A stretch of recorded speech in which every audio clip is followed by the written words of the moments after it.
Pessoas poderosas não fazem isso. Elas não entram em jogos pequenos, não gastam energia com provocações inúteis, não se movem no impulso, nem vivem reagindo ao ambiente. Enquanto a maioria se desgasta tentando se impor, quem tem poder de verdade age diferente, silenciosamente, friamente, no tempo certo. E é exatamente por isso que essas pessoas parecem sempre estar um passo à frente. Não porque são mais inteligentes, mais fortes ou mais sortudas, mas porque aprenderam algo que quase ninguém aprende. Neste vídeo você vai entender como o verdadeiro poder funciona e porque quanto menos você se envolve no ruído, mais controle você passa a ter sobre sua vida. Fica até o final. Isso muda completamente a forma como você se posiciona no mundo. Desde cedo, você aprendeu que reagir é normal, responder rápido, se defender, explicar suas intenções, provar que está certo. Esse comportamento foi apresentado como maturidade, como força, como sinal de que você não aceita ser passado para trás. Mas quase ninguém te contou o preço dessa reação constante. Esse impulso parece natural, e é exatamente por isso que ele é perigoso, porque você não percebe quando ele assume o controle. Sempre que algo te incomoda, seu corpo reage antes da sua razão. O coração acelera, a mente se fecha, a emoção toma a frente. E, nesse instante, você acredita que está agindo, quando, na verdade, está apenas respondendo. O estoicismo começa quando você percebe isso, quando entende que nem toda reação é necessária, que nem tudo precisa de resposta, que nem toda provocação merece sua energia. Marco Aurélio escreveu que não são os acontecimentos que nos perturbam, mas o julgamento que fazemos deles. E esse julgamento quase sempre vem acompanhado de uma reação automática, não pensada, não escolhida. Quando alguém te provoca, ignora, critica ou desrespeita, o instinto grita: responda agora. É quase físico. Um incômodo no peito, uma urgência, um desejo de se justificar. Mas o estoico faz uma pergunta simples que muda tudo. Isso merece meu envolvimento emocional? Cada vez que você reage sem consciência, você entra no jogo do outro, aceita as regras, segue o ritmo que não foi você quem escolheu e quase sempre perde algo no processo: clareza, energia, tempo, paz. Reagir dá a sensação de alívio imediato, mas cobra um preço silencioso depois. Reagir rápido não é força, é previsibilidade. Quem observa suas reações aprende rapidamente como te afetar. Aprende quais palavras usar, quais atitudes funcionam, quais botões apertar. Quem controla sua reação, controla você. E quanto mais você reage por impulso, mais fácil se torna te manipular. A maioria das pessoas vive assim, presa a estímulos externos, acreditando que está se defendendo, quando na verdade está sendo conduzida. Uma fala muda o humor, um comentário rouba a paz, uma crítica define o dia. Isso não é autonomia, isso é dependência emocional do ambiente. O estoico entende algo que parece simples, mas é raro. Poder começa onde a reação termina. Não significa aceitar tudo, não significa ser passivo, significa escolher, significa perceber o impulso surgindo e não obedecer imediatamente. Criar um espaço entre o que acontece e o que você faz com isso. Nesse espaço, você recupera o controle. Você deixa de ser previsível, deixa de ser reativo, deixa de ser arrastado, e algo muda silenciosamente. O mundo para de mandar em você. Quando você reage, você não está decidindo, você está seguindo. Alguém falou, alguém fez, alguém provocou, e você se moveu.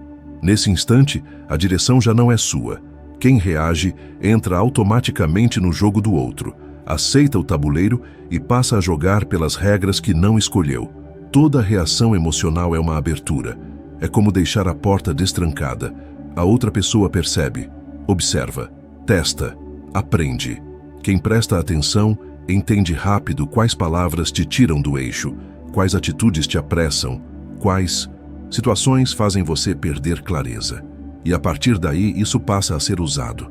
A reação entrega suas emoções nas mãos de alguém que sabe exatamente como apertar. Um comentário fora de hora, um silêncio estratégico, uma crítica disfarçada. Não porque a situação em si seja grande, mas porque você reagiu a ela antes de pensar. E quem age antes de pensar, quase sempre age contra si mesmo. Muitas decisões erradas nascem assim, não da falta de capacidade, mas da pressa emocional. Respostas atravessadas, mensagens enviadas no calor do momento, discussões que poderiam ser evitadas, caminhos que se fecham porque a reação veio antes da análise. Depois, quando a emoção passa, vem a consciência de que tudo poderia ter sido diferente. Quem reage está sempre tentando corrigir algo fora, convencer, explicar, ajustar a percepção do outro. Mas isso raramente funciona, porque, no fundo, quem provocou não queria entendimento, queria movimento, queria ver você sair do lugar, queria confirmar que ainda tem acesso às suas emoções. Nem tudo merece resposta, nem tudo precisa ser esclarecido, nem toda provocação exige posicionamento imediato. Algumas coisas se resolvem sozinhas quando não recebem reação, outras perdem força, outras revelam a intenção de quem provocou quando encontram silêncio em vez de confronto. Analisar antes de reagir muda completamente o desfecho das situações. Dá tempo para enxergar o contexto, para entender o que está realmente em jogo, para perceber se aquilo é um problema real ou apenas uma armadilha emocional. A pausa evita decisões precipitadas e preserva opções que a reação destruiria. Quando você não reage imediatamente, você observa. E quem observa, enxerga mais. Enxerga o tom, a intenção, o padrão. Enxerga se aquilo merece energia ou se é apenas ruído. Essa lucidez não nasce da força, nasce do controle. Reagir é fácil. Difícil é sustentar a calma enquanto o outro espera uma resposta. Difícil é não se mover quando alguém tenta te empurrar, mas é exatamente aí que o controle muda de lado. Quem mantém a própria postura enquanto o outro perde a dele, já venceu a situação sem dizer uma palavra. E é por isso que muitas vezes quem provoca se incomoda ainda mais com a ausência de reação do que com qualquer resposta, porque sem sua reação não há jogo, não há palco, não há poder. E é sobre isso que falaremos no próximo capítulo. Quem provoca sempre espera algo em troca. Uma resposta atravessada, uma defesa apressada, uma explicação longa, um confronto direto. Existe um roteiro invisível por trás da provocação, e ele só funciona se você cumprir o papel que esperam de você. O problema é que quase todo mundo cumpre. O silêncio quebra esse roteiro. Quando você não reage, não se justifica e não se explica, a cena muda completamente. A pessoa que provocou fica sem resposta, sem continuidade, sem palco. Aquilo que deveria gerar reação encontra um vazio. E esse vazio é profundamente desconfortável. Na maioria das vezes, a provocação nasce de um incômodo interno. A pessoa sente algo que não sabe lidar e tenta transferir isso para você. Quando você reage, assume esse desconforto. Carrega para si algo que não era seu. Mas quando você permanece em silêncio, o movimento se inverte. O desconforto não encontra onde se apoiar e volta para quem o criou. É por isso que o silêncio incomoda tanto. Ele obriga o outro a lidar com o próprio gesto, com o próprio tom, com o próprio excesso. Sem reação não há distração, não há desvio. A pessoa se vê diante do que disse ou fez, e nem todos estão preparados para isso. O silêncio, para os estoicos, nunca foi fraqueza, sempre foi estratégia. Uma forma de não desperdiçar energia com o que não constrói. Uma maneira de observar antes de agir. De entender o jogo antes de decidir se vale a pena jogar. Ficar em silêncio não significa aceitar tudo calado. Não é engolir injustiça, nem tolerar desrespeito. É escolher o momento certo. É não reagir por impulso. É não responder apenas para aliviar a própria tensão. O estoico fala quando falar, tem propósito. E se cala quando o silêncio ensina mais do que qualquer palavra. Muitas situações se resolvem sozinhas quando não recebem reação imediata. Palavras perdem força, ataques se esvaziam, intenções ficam evidentes. O silêncio funciona como um espelho. Ele devolve à pessoa aquilo que ela tentou jogar em você. Enquanto o outro se agita, Você observa. Enquanto o outro espera confronto, você mantém a postura. E sem perceber, a dinâmica muda. O poder sai de quem provoca e retorna para quem não se deixou arrastar. E é aqui que o jogo começa a virar. Autocontrole é o que separa quem vive no comando da própria vida de quem apenas atravessa os dias reagindo ao que acontece. Não é algo que se percebe em discursos, mas em atitudes pequenas, repetidas, silenciosas. Está na forma como alguém se comporta sob pressão, na maneira como lida com frustração e no cuidado com cada gesto, cada palavra, cada decisão. A maioria das pessoas não governa a si mesma. Elas são conduzidas pelo humor do momento, pela ansiedade, pela pressa, pela necessidade de aprovação. Mudam de postura conforme o ambiente, ajustam o comportamento para agradar, perdem a linha por pouco. Não porque sejam fracas, mas porque nunca aprenderam a se conter. E quem não se contém, acaba sendo levado. O autocontrole exige algo que poucos aceitam desenvolver. Disciplina interna. É saber parar antes de falar, pensar antes de agir, escolher antes de se mover. Isso cria consistência, cria firmeza, cria uma presença que não oscila o tempo todo. Pessoas assim passam segurança, porque não são imprevisíveis nem impulsivas.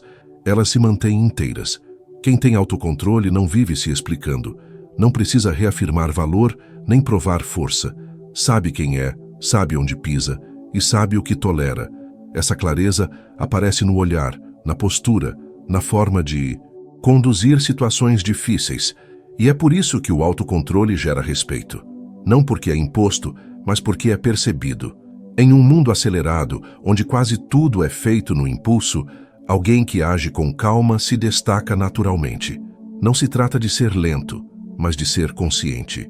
Decisões tomadas com clareza raramente precisam ser corrigidas depois. Atitudes pensadas evitam conflitos desnecessários. O autocontrole economiza energia, tempo e desgaste emocional. Essa capacidade de se dominar cria um tipo de poder silencioso, um poder que não precisa se mostrar, mas que influencia o ambiente. Pessoas autocontroladas não se deixam arrastar, não se perdem em excessos e não vivem à mercê do externo. Elas conduzem a própria vida com mais direção. Por isso, o autocontrole é visto como força, porque ele exige maturidade, exige presença, exige responsabilidade sobre si mesmo. Quem desenvolve isso deixa de ser apenas mais um reagindo ao mundo e passa a ocupar um lugar de firmeza e respeito. E quando alguém alcança esse nível de domínio interno, o efeito não fica restrito a si. Quando você muda a sua postura, o comportamento das pessoas ao redor muda junto. Nem sempre de forma consciente, nem sempre imediata, mas muda, porque relações são feitas de dinâmica, e dinâmica se sustenta em resposta. Quando a resposta deixa de existir, o padrão quebra. Algumas pessoas se afastam, outras diminuem o tom, outras ficam confusas. Há quem tente provocar de novo, só para ver se ainda tem acesso. Há quem insista, quem aumente a pressão, quem force uma reação. Mas com o tempo, todas percebem a mesma coisa. Aquilo que funcionava antes não funciona mais. Quando você não reage como antes, você deixa de ser previsível. E pessoas previsíveis são fáceis de lidar. Pessoas imprevisíveis, no sentido emocional, exigem cautela. Elas não oferecem atalhos, não entregam respostas prontas. Isso obriga o outro a ajustar o comportamento. O Wen estava acostumado a te testar, começa a medir palavras. Quem se sentia à vontade para ultrapassar limites passa a recuar. Não porque você falou algo, mas porque demonstrou algo. Demonstrou que não está mais disponível para qualquer dinâmica. E isso é percebido rapidamente. Algumas pessoas não gostam dessa mudança, porque perdem poder, perdem espaço, perdem influência. Quando não conseguem mais te tirar do eixo, sentem desconforto. E esse desconforto revela muito mais sobre elas do que sobre você. Revela a necessidade que tinham da sua reação. Outras pessoas, ao contrário, passam a respeitar mais. O tratamento muda, o tom muda, a relação se ajusta. Não por medo, mas por reconhecimento de postura. Elas entendem, mesmo que não saibam explicar, que você não funciona mais no impulso. que agora existe um limite invisível. Quando você para de reagir, você também para de alimentar conflitos desnecessários. Muitas tensões só existiam porque eram mantidas pela resposta constante. Sem reação, o conflito perde força, perde continuidade, perde sentido. E aquilo que parecia grande se dissolve. Essa mudança não é sobre controlar os outros. É sobre mudar a posição que você ocupa na relação. Quando você se retira do jogo emocional, o outro é obrigado a jogar sozinho. E quase ninguém sustenta isso por muito tempo. Por isso, quando você muda, eles mudam. Nem sempre da forma que você espera, mas da forma que a nova dinâmica exige.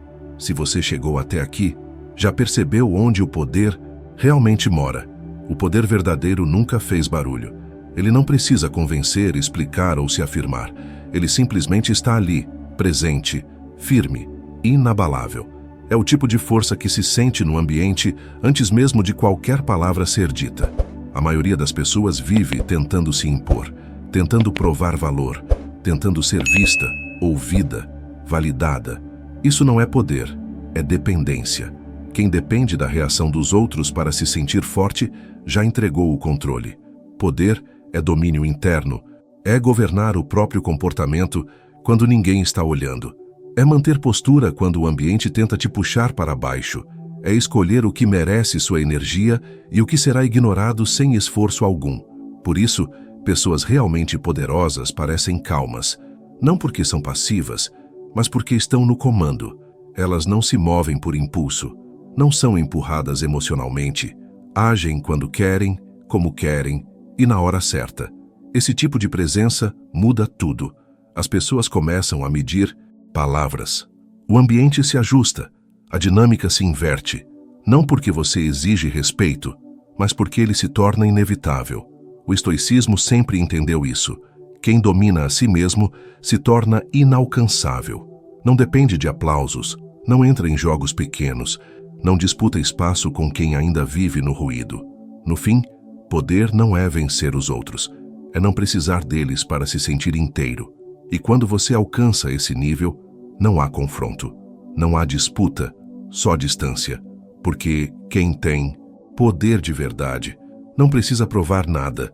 Se esse conteúdo te agregou de alguma forma, curte o vídeo e se inscreva no canal. Obrigado por assistir.